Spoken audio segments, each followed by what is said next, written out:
بسم الله الرحمن الرحيم.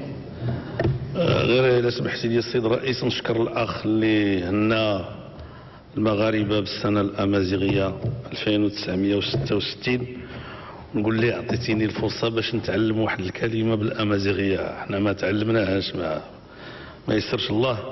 قالوها لي الإخوان ديالنا الأمازيغ اللي بجواري في الحكومة، قالوا لي نقول أسكاس مباركي ياك هي عيد مبارك. سنة مباركة سعيدة علينا وعليكم وعلى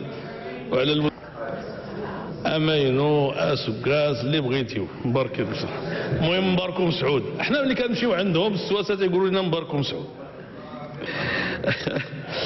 على كل حال السيد الرئيس، بداية بد من التأكيد على أن الحوار الاجتماعي هو آلية أساسية